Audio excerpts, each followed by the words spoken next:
আসসালামু আলাইকুম প্রিয় দেশবাসী, আশা করি সবাই ভালো আছেন। ফেনী ডিমিটার আর্টসের পক্ষ থেকে আপনাদের সবাইকে শুভেচ্ছা জানাচ্ছি। আজকে আপনাদের সামনে এসেছি একটা লেজার কাটিং গেটকে নিয়ে একটু কথা বলবো।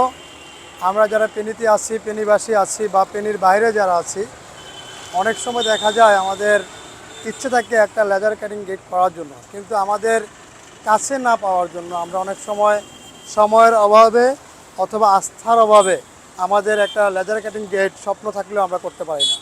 তো এই ডিমিটার আর্টস আপনাদের জন্য এই ফেনীতে প্রথম নিয়ে এলো লেজার কাটিং গেট।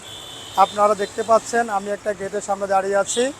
এই গেটে আমরা ব্যবহার করেছি দুই গ্যালভানাইজিং বক্স, যেটা সহজে মরিচা ধরবে না।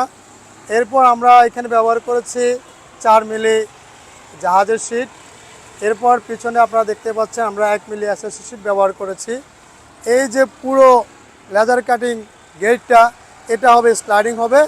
স্লাইডিংয়ের কারণে আমরা নিচে চাকা ইউজ করেছি, কিন্তু আমরা খুব সুন্দর ফিনিশিং আপনারা দেখতে পাচ্ছেন, কিন্তু চাকাটা একদম ক্লিয়ারলি কোনোভাবেই দেখা যাচ্ছে না চাকাটা।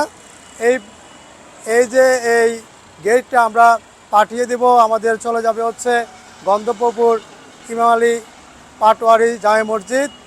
ওই মসজিদে আমরা এই গেটটা সংস্থাপন করব। আপনারা চাইলে দেখে আসতে পারবেন। আর অনুরোধ করব আপনাদেরকে আস্থা রাখতে পারবেন আমাদের উপর। সবাই ভালো থাকবেন। আসসালামু আলাইকুম।